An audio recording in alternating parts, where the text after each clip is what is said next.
بسم اللہ الرحمن الرحیم۔ السلام علیکم۔ یہ کاشانہ بصیرت کا چینل ہے اور آپ جو کتاب سماعت فرما رہے ہیں اس کا نام ہے تاریخ عاشورہ، تحریک کربلا کے پس و منظر اور پیش و منظر کا محققانہ جائزہ۔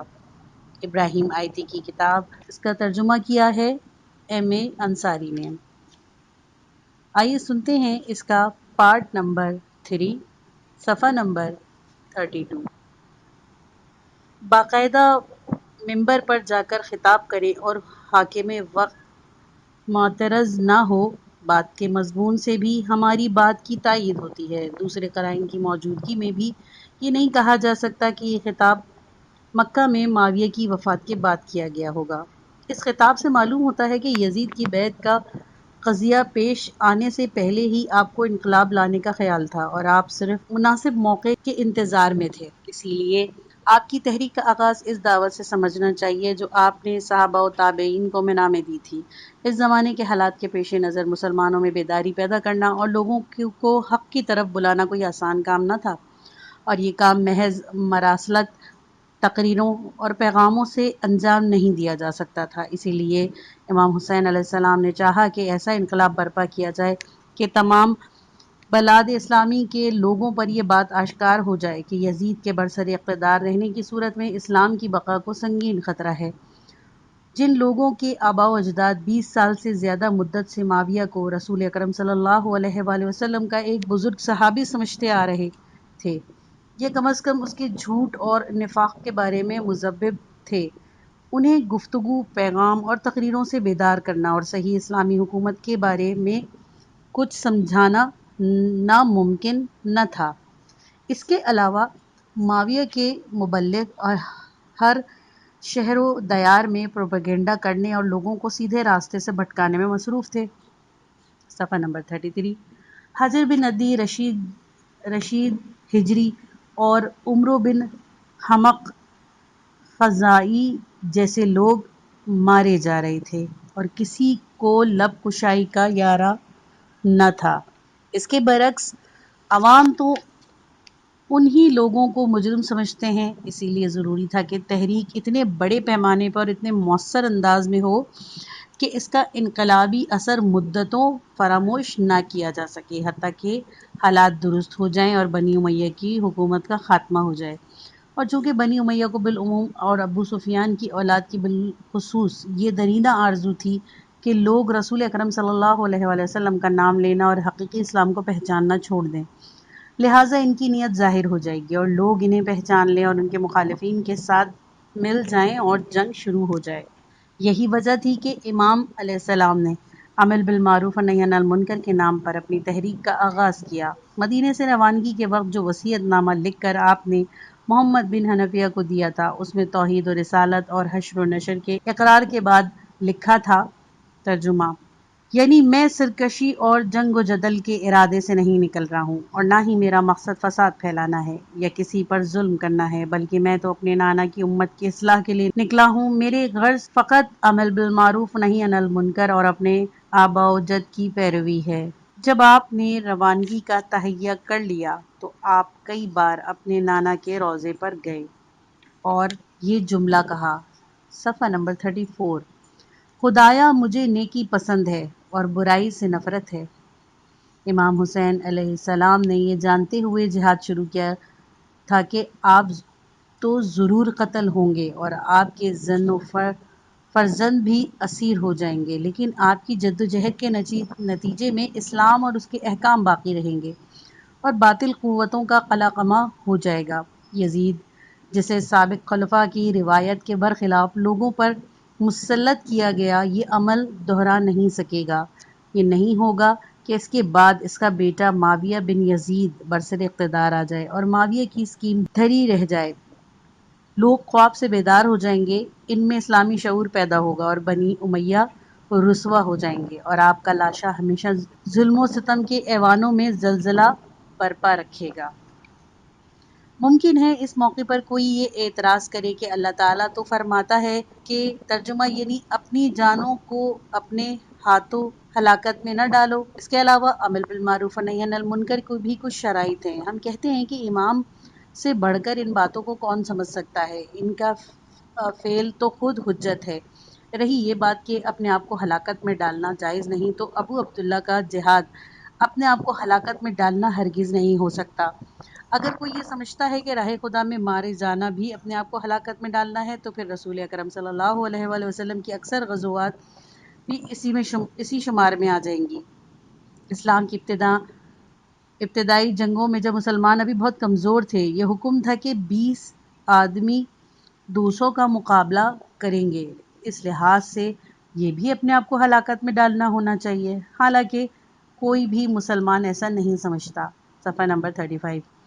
اس آیت کا یہ مطلب نہیں ہے کہ راہ خدا میں جہاد نہ کرو، کیونکہ اگر مارے جاؤ یہ تو اپنے آپ کو ہلاکت میں ڈالنے والے قرار پاؤ گے۔ یہ آیت تو اس موقع پر نازل ہوئی جب مسلمانوں کو حکم تھا کہ جنگ کی صورت میں اپنی حیثیت کے مطابق ساز و سامان، ہتھیار، خوراک اور سواری مہیا کریں۔ بظاہر کچھ لوگ اس سلسلے میں ٹال مٹول سے کام لینے لگے تھے اور جتنا مال خرچ کرنا چاہیے تھا اتنا مال خرچ نہیں کرنے پر آمادہ نہیں تھے۔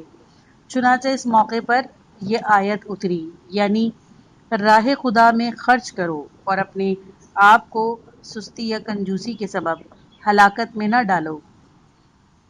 یہ مطلب اس روایت سے ظاہر ہے جو ایک بزرگ صحابی حذیفہ بن یمان سے مروی ہے۔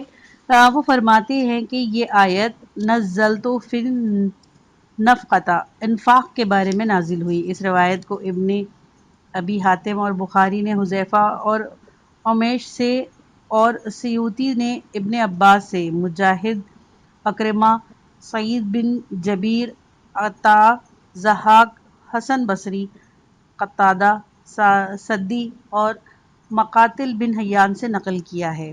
یہ سب صحابہ اور تابعین میں سے ہیں۔ ایک دوسرے روایت میں اسلم بن یزید ابو عمران کہتے ہیں کہ محاصرہ قسطنطنیہ کے دوران ہمارے لشکر کے ایک سپاہی نے دشمن کی صفوں پر بڑی بے جگری سے حملہ کر کے دشمن کی صف میں شگاف ڈال دیا۔ صفحہ نمبر 36۔ ہماری طرف سے کچھ لوگوں نے چیخ کر یہ کہا کہ یہ شخص اپنے آپ کو ہلاکت میں ڈال رہا ہے۔ حضرت ابو ایوب انصاری رضی اللہ عنہ ہمارے ساتھ تھے۔ انہوں نے کہا کہ ہم اس آیت کے معنی بہتر جانتے ہیں، تم ایسے ہی تکے مارتے ہو۔ یہ آیت ہم انصار کے بارے میں نازل ہوئی تھی جنہیں رسول اکرم صلی اللہ علیہ وآلہ وسلم مہمانداری اور مصاحبت کا شرف حاصل ہے۔ جب اسلام نے ترقی کر لی تو ہم یہ سمجھ کر کہ رسول اکرم صلی اللہ علیہ وآلہ وسلم کی امداد میں تساہل برتنے لگے کہ اسلام کو تو فروغ حاصل ہو گیا ہے، اب ہمیں اپنے بیوی بچوں کی فکر کرنی چاہیے۔ ہم رسول اکرم صلی اللہ علیہ وآلہ وسلم کی اعانت میں ٹال مٹول کرنے لگے۔ اس پر یہ آیت نازل ہوئی۔ ترجمہ: راہ خدا میں خرچ کرو اور اپنے آپ کو ہلاکت میں نہ ڈالو۔ بیوی بچوں میں اپنے مال کو خرچ کرنے اور ترک جہاد میں ہلاکت تھی، بس ہلاکت ترک جہاد میں ہے، جہاد میں نہیں۔ یہ روایت ابو داؤد، سجستانی، ترمذی، نسائی، عبد بن حمید، ابن ابی حاتم، ابن جریر طبری، ابن مردویہ، ابو یعلی اور ابن حبان نے صحیح میں اور حاکم نشاپوری نے مستدرک میں یزید بن ابی حبیب عن اسلم کے طریق سے نقل کی ہے۔ ترمذی نے کہا ہے کہ یہ حدیث حسن اور صحیح ہے۔ ایک اور روایت ابو اسحاق سبعی سے منقول ہے۔ وہ کہتے ہیں کہ کسی شخص نے برا بن عازب سے دریافت کیا کہ اگر میں لڑائی کے دوران میں اکیلا دشمن پر حملہ کر دوں اور مارا جاؤں تو کیا یہ اپنے آپ کو ہلاکت میں ڈالنا ہوگا؟ برا نے کہا نہیں، کیونکہ اللہ تعالیٰ کا ارشاد ہے، سورہ نساء آیت نمبر 84، یعنی اللہ کی راہ میں لڑو، تم فقط اپنے نفس کے ذمہ دار ہو۔ اس کے بعد برا نے کہا کہ یہ آیت جنگ کے موقع پر انفاق کے بارے میں ہے۔ یہ روایت ابن مردویہ اور حاکم نشاپوری نے مستدرک میں بیان کی ہے۔ حاکم کہتے ہیں کہ یہ حدیث شیخین یعنی شیخ محمد بن اسماعیل بخاری اور شیخ مسلم بن حجاج نیشاپوری کے معیار کے مطابق ہے۔ اس قسم کا قول تفسیر برہان میں تفسیر عیاشی کے حوالے سے حذیفہ بن یمان کی روایت میں نقل کیا گیا ہے۔ سعید بن طاؤس نے بھی لہوف میں اس آیت کے یہی معنی بیان کیے ہیں اور انہی روایت سے استناد کیا گیا ہے۔ اس کے علاوہ اس ہلاکت والی آیت کے سیاق و سباق سے بھی ظاہر یہ ہوتا ہے کہ دفاعی جہاد کے بارے میں ہے۔ سیاق و سباق پر ایک نظر ڈالنے سے مطلب واضح ہو جاتا ہے۔ بنیادی بات یہ ہے کہ راہ خدا میں جان دینے کو شریعت کی اصلاح میں ہلاکت سے تعبیر نہیں کیا جاتا۔ قرآن پاک شہدائے اسلام کے بارے میں ارشاد فرماتا ہے، سورہ آل عمران آیت نمبر 169، یعنی تم گمان بھی نہ کرو گے کہ کشتگان راہ خدا مردہ ہیں بلکہ وہ زندہ ہیں اور اپنے رب کی طرف سے رزق پاتے ہیں۔ صفحہ نمبر 38۔ نہج البلاغہ کے خطبے جو امیر المومنین علیہ السلام نے واقعہ صفین کے موقع پر اپنے اصحاب کے سامنے دیا تھا، فرمایا، مغلوب ہو کر زندہ رہنے میں تمہاری موت ہے اور غالب آ کر مر جانے میں زندگی۔ وہ زندگی جو انسان کو ہر کس و ناقص کے سامنے جھکا دے، ہزار بار مرنے اور ہلاک ہونے سے زیادہ سخت اور بدتر ہے۔ امام حسین علیہ السلام اپنے پدر بزرگوار اور برادر نامدار کی طرح سادہ طور پر شہید ہو جانے کے لیے تیار نہیں تھے۔ بہت ممکن تھا کہ ایسی ہی شہادت پر کوئی توجہ بھی نہ دیتا اور امام علیہ السلام کا خون رائے گاں چلا جاتا۔ وہ لوگ سخت غلطی پر ہیں جو یہ سمجھتے ہیں کہ امام علی مقام اپنے انجام سے آگاہ نہیں تھے۔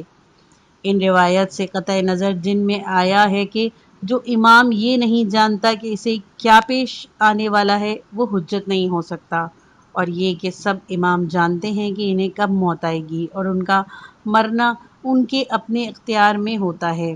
خود سید الشہداء علیہ السلام کی شہادت کا مسئلہ خانوادہ بنی ہاشم خصوصاً امیر المومنین علیہ السلام کے گھرانے میں معلوم و معروف تھا۔ ام سلمہ رضی اللہ عنہ، ام ایمن وغیرہ نے خود رسول اللہ صلی اللہ علیہ وآلہ وسلم سے سنا تھا کہ حسین علیہ السلام کربلا میں شہید ہوں گے۔ علاوہ ازیں اس خطبے میں جو آپ نے اپنی روانگی سے قبل رات کو حرم کعبہ میں دیا، آپ نے فرمایا تھا، خُذْتُ الْمَوْتَ عَلَى وَلَدُ آدَمَ، یعنی موت بنی آدم کا مقدر ہے۔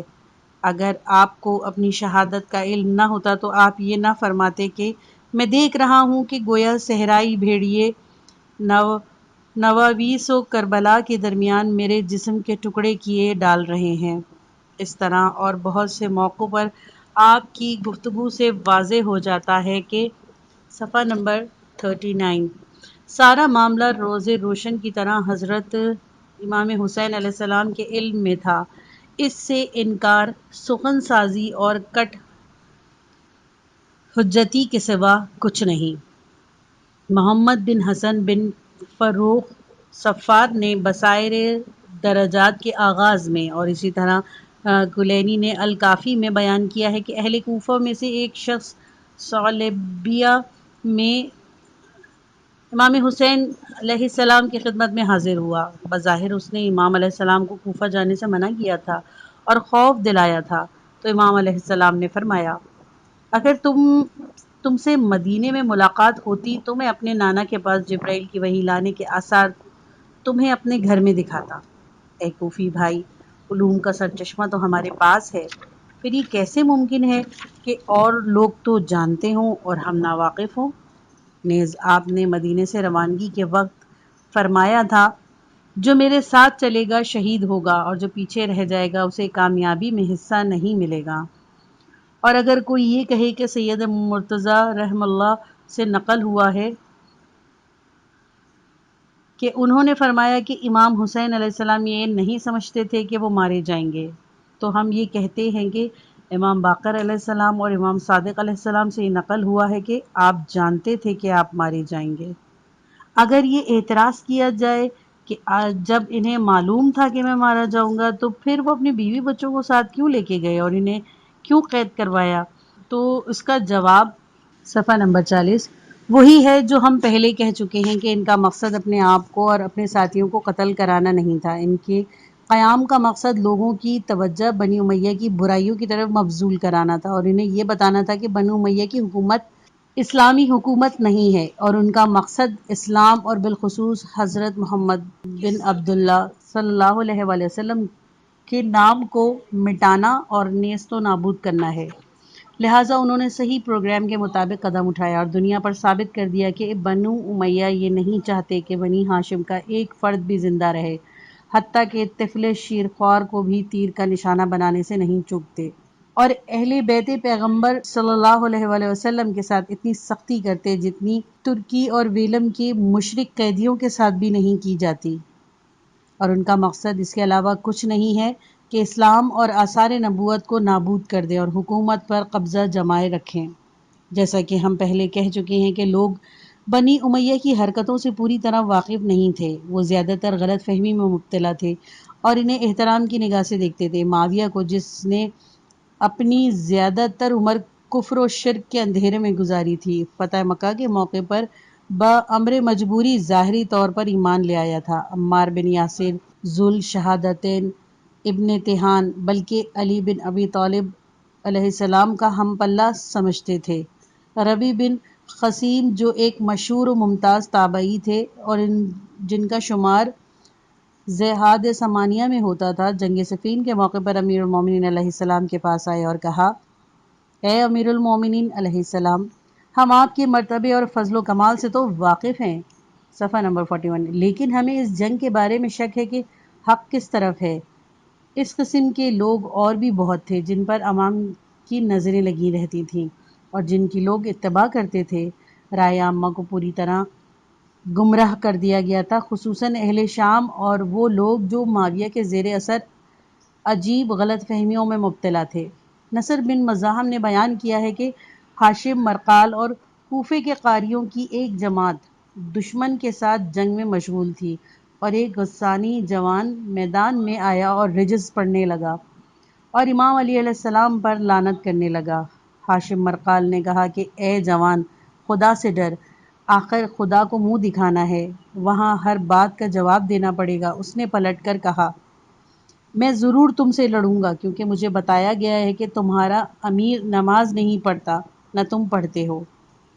ہاشم نے اسے سمجھایا اور اس کی غلط فہمی دور کی تو وہ واپس چلا گیا۔ ریفرنس نمبر 1، کتاب صفین، طبع ثانی مصر، صفحہ 354۔ کہنے کا مطلب یہ ہے کہ امام حسین علیہ السلام کی تحریک کا آغاز سے ہی 20 برس قبل لوگ امیر المومنین علیہ السلام کے فضائل و مناقب میں اتنی احادیث کے باوجود آپ کے مرتبے سے ناواقف تھے۔ 20 سال بعد تو حالات بالکل ہی دگرگوں ہو چکے تھے۔ معاویہ نے اسلامی حقائق کو مسخ کرنے کے لیے پروپیگنڈا کیا۔ تمام اسلامی علاقوں میں اس کے کارندے اس کے احکام کو عملی شکل دے رہے تھے۔ دین کی بنیاد بالکل ڈھہ گئی تھی، جائز چیزیں ناجائز ہو گئی تھیں اور ناجائز چیزیں جائز ہو گئی تھیں، اور یزید کی حکومت میں تو آثار اسلامی کے بالکل مٹ ہی جانے کا امکان تھا۔ خود امام حسین علیہ السلام نے فرمایا تھا: جب امت پر یزید جیسے حکمران مسلط ہو جائیں تو اسلام کا خدا ہی حافظ ہے۔ اور وہ جو لوگ کہتے ہیں کہ امام علی مقام علیہ السلام کو کوفیوں نے دعوت دی تھی، اور چونکہ آپ کو یہ اندیشہ تھا کہ مبادا حرم میں ہی قتل کر دیا جائے گا اور حرم کی بے حرمتی ہو، اسی لیے آپ نے کوفیوں کی دعوت قبول کر لی اور وہیں اپنی تحریک کا آغاز کر دیا۔ اگر کوفی دعوت نہ دیتے تو شاید آپ یہ اقدام نہ کرتے۔ تو اس کا مطلب تو یہ ہوا کہ دراصل کوئی تحریک تھی ہی نہیں، بلکہ ایک مجبوری کا فیصلہ تھا۔ اس سلسلے میں ہمارا جواب یہ ہے کہ اگر یہ صحیح ہے تو پھر مسلم بن عقیل علیہ السلام کی شہادت کی خبر ملنے پر تو یقین ہو گیا تھا کہ کوفی وفادار نہیں ہیں اور ان سے مدد کی کوئی امید نہیں، پھر آپ وہیں سے واپس ہو کر صحرا میں روپوش کیوں نہ ہو گئے؟ اس وقت تو لشکر ہر بھی نہیں پہنچا تھا، بلکہ اس لشکر سے مٹ بھیڑ کے بعد بھی واپس ہو سکتے تھے۔ آپ اس لشکر کا مقابلہ بھی کر سکتے تھے۔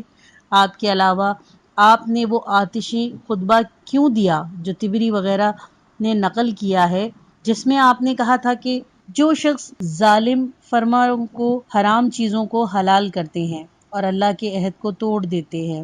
اگر صرف اہل کوفہ کی دعوت قبول کرنے کا سوال تھا تو پھر آپ نے مکے سے روانہ ہونے سے پہلے بصرہ کے 5 سرداروں یزید بن مسعود نہشلی اور مالک بن مسمہ، حنف بن قیس، منظر بن جارو اور مسعود بن عمرو کو خطوط کیوں لکھے اور ان سے امداد کیوں طلب کی؟ معلوم یہی ہوتا ہے کہ آپ ایسا انقلابی اقدام اٹھانا چاہتے تھے جس کی گونج پورے عالم میں سنائی دے، اور مغرور دشمن اپنی کامیابی کے نشے میں اہل بیت پیغمبر صلی اللہ علیہ وآلہ وسلم کو مختلف شہروں میں پھرائے تاکہ لوگ انہیں نزدیک سے دیکھ لیں اور جان لیں کہ بنی امیہ خدا اور اس کے رسول صلی اللہ علیہ وآلہ وسلم پر ایمان نہیں رکھتے، اور آل رسول صلی اللہ علیہ وآلہ وسلم کی مظلومیت عالم آشکار ہو جائے تاکہ بنی امیہ کی جڑیں کٹ جائیں، ورنہ گزشتہ 20 سال کے یک طرفہ پروپیگنڈے کے بعد انہیں حق و باطل میں تمیز کا موقع کہاں ملتا۔ شامیوں نے تو شاید حسنین علیہ السلام کا نام بھی کبھی عزت و احترام سے نہیں سنا تھا، اس لیے عوام کو بیدار کرنے اور کوئی صورت بجز اس کے نہیں تھی کہ علی بن حسین علیہ السلام اس ممبر سے جس پر سے علی بن ابی طالب کے خلاف پروپیگنڈا کیا جا رہا تھا، علی علیہ السلام کے فضائل و مناقب بیان کریں اور اہل شام میں یزید کے خلاف شورش پیدا کی جائے تاکہ ان کے والد اور بھائیوں کے قتل کا قصہ برسوں ہر محفل اور مجلس میں موضوع سخن رہے۔ جب امیر المومنین علیہ السلام محراب مسجد میں شہید کیے گئے تو شامی حیرت کرتے تھے اور کہتے تھے کہ اچھا علی نماز بھی پڑھتے تھے جو مسجد میں آئے تھے اور وہاں محراب میں مارے گئے۔ صفحہ نمبر 44۔ ممکن ہے کہ کوئی اعتراض کرے کہ اگر آپ واقعی آپ کی تحریک چلانے کا خیال تھا تو پھر آپ نے روز عاشورہ یہ کیوں کہا کہ مجھے جانے دو، میں کسی امن کی جگہ پر چلا جاؤں گا؟ ہم کہتے ہیں کہ یہ صحیح ہے۔ طبری میں اس قسم کی ایک روایت ضرور موجود ہے، مگر اس کا یہ مطلب نہیں کہ امام علیہ السلام نے یہ فرمایا تھا کہ میں تحریک سے ہی دستکش ہو جاتا ہوں اور اب امر بالمعروف و نہی عن المنکر نہیں کروں گا۔ مقصد صرف یہ تھا کہ کوفیوں نے آپ کو دعوت دے کر بلایا تھا اور وہ اب اپنی دعوت سے پھر گئے تھے، اسی لیے آپ نے فرمایا اگر تم اپنی باتوں اور خطوط پر پشیمان ہو تو کوئی بات نہیں، میں واپس چلا جاتا ہوں، یہ نہیں کہ تحریک سے دستبردار ہو جاتا ہوں۔ رہی یہ بات کہ آپ نے مختلف لوگوں سے مدد کیوں طلب کی، تو وجہ یہ ہے کہ جن کو آپ نے مدد کے لیے دعوت دی تھی وہ عموماً ایسے عراقی تھے جو اپنے شہر و دیار میں صاحب اثر و رسوخ رکھتے تھے، اب چاہے وہ مدد کے لیے حاضر ہوئے ہوں جیسے زبیر بن قیس اور ضحاک وغیرہ، یا حاضر نہ ہوئے ہوں، سبھی آتش انقلاب کو بھڑکانے میں مؤثر ثابت ہوئے۔ ضحاک مشرقی کو لیجئے، انہوں نے عاشورہ کے واقعات کو بچشم خود دیکھے اور بعد میں ہر شخص کے سامنے کوفے میں ان واقعات کو نقل کرتے رہے۔ روز عاشورہ کے اکثر اوقات ضحاک ہی سے منقول ہیں، یہ صاحب صحیح معنوں میں واقع نگار ہیں اور امام علیہ السلام کے پبلیکیشن ریلیشن آفیسر ثابت ہوئے، ورنہ جسے یقین ہو کہ مرنے کے لیے جا رہا ہوں اسے کسی کی چند ساتھ کی رفاقت سے کیا فائدہ ہو سکتا ہے۔ ایک دوسرے صاحب عبید اللہ بن حر جعفی تھے جو صفین میں معاویہ کے ساتھی اور خون عثمان کے بدلے کا مطالبہ کرنے والوں میں پیش تھے۔ صفحہ نمبر 45۔ اگرچہ امام کی مدد کے لیے حاضر نہیں ہوئے اور معذرت کر دی، لیکن جب اہل بیت علیہ السلام کوفے سے شام کے لیے روانہ ہوئے تو ابن زیاد نے اشرف کوفہ کے ایک ایک فرد کو بلایا اور ان کے متعلق معلومات حاصل کی۔ عبید اللہ بن حر نہیں آئے، چند روز بعد کوفے میں آ کر ابن زیاد سے ملے۔ ابن زیاد نے پوچھا تم کہاں تھے؟ تم نے ہماری مدد کیوں نہیں کی؟ کہا میں بیمار تھا۔ ابن زیاد نے کہا تمہارا دل بیمار تھا یا جسم؟ کہا دل تو قطعی بیمار نہیں تھا، ہاں میں خود ضرور بیمار ہو گیا تھا، چند روز میں اللہ نے شفا دے دی۔ ابن زیاد نے کہا تو جھوٹ بولتا ہے، تو ہمارے دشمن کے ساتھ تھا۔ عبید اللہ نے کہا اگر میں تمہارے دشمن کے ساتھ تھا تو تمہیں معلوم ہی ہوگا، چھپ تو سکتا نہیں۔ راوی کہتا ہے کہ ابن زیاد سے آنکھ بچا کر عبید اللہ بن حر باہر کھسک گئے، ابھی گھوڑے پر ہی سوار ہوئے تھے کہ ابن زیاد کو خیال آ گیا کہ اس نے یہ کہا یہ عبید اللہ کہاں چلا گیا، اسے بلاؤ۔ پاسبانوں نے عبید اللہ کو باہر تلاش کر کے ان سے کہا کہ تمہیں امیر بلا رہے ہیں، ان کے پاس چلو۔ عبید اللہ گھوڑے کو ایڑ لگا دی اور کہا امیر سے کہہ دو اب کبھی بھی میں اپنی خوشی سے ان کے پاس نہیں آؤں گا۔ وہاں سے نکل کر سیدھے احمر بن زیاد تائی کے مکان پر پہنچے، وہاں ان کے دوست اور احباب بھی اکٹھا تھے، سب مل کر کربلا پہنچے، وہاں قبور شہداء کی زیارت کی اور رنج و غم کا اظہار کیا۔ صفحہ نمبر 46۔ کچھ شعر امام علیہ السلام کے مرثیے کے کہے، شاید یہی وہ پہلے شخص تھے جو امام علیہ السلام کی قبر کی زیارت کے لیے گئے اور جنہوں نے امام علیہ السلام کا مرثیہ کہا۔ بعد میں مختار کی ہمراہی میں امام علیہ السلام کے خون کا بدلہ لینے کے لیے نکلے اور آخری دم تک حکومت وقت کے مخالف میں سرگرم رہے۔ صاحب رجال نجاشی نے ان کا شمار سلف صالحین میں کیا ہے اور لکھا ہے کہ انہوں نے ایک کتاب میں امیر المومنین علیہ السلام کے خطبات جمع کیے تھے۔ ایک اور صاحب جن سے امام نے مدد طلب کی تھی ظہیر بن قین تھے۔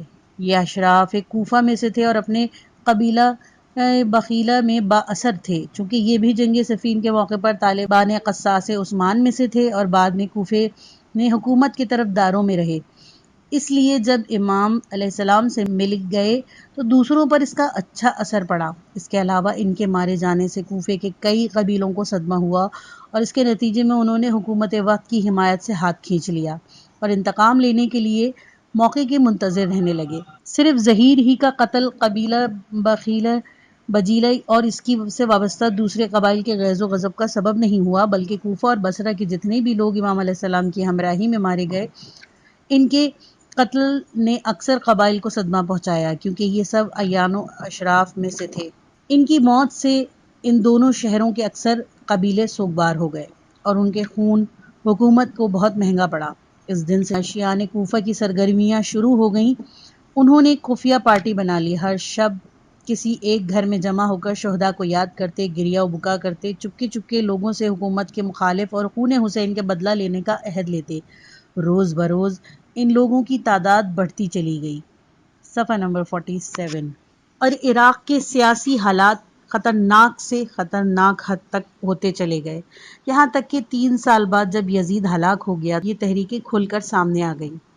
عمرو بن حریث کو، جو کہ کوفے کا عامل تھا، گرفتار کر کے باہر نکال دیا گیا۔ لوگوں نے مسجد کوفہ میں جلسہ کیا جس میں سب سرداران قریش شریک ہوئے اور عارضی حکومت کے لیے چند اشخاص کے نام تجویز کیا گیا، جن میں سے ایک بقول طبری عمرو بن سعید تھا۔ Reference number 1۔ غالباً یہ دوسرا نام ہی صحیح ہے، طبری کو تسامہ ہوا ہے۔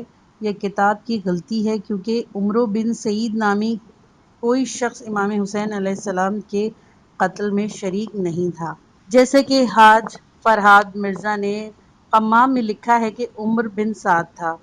یہ سن کر قبیلہ ہمدان کی عورتیں باہر نکل پڑیں اور گریہ وزاری کی صدائیں بلند کر دیں۔ بعد میں قبیلہ نخع اور ربیہ اور کہلان کی عورتیں بھی ان کے ساتھ شامل ہو گئیں۔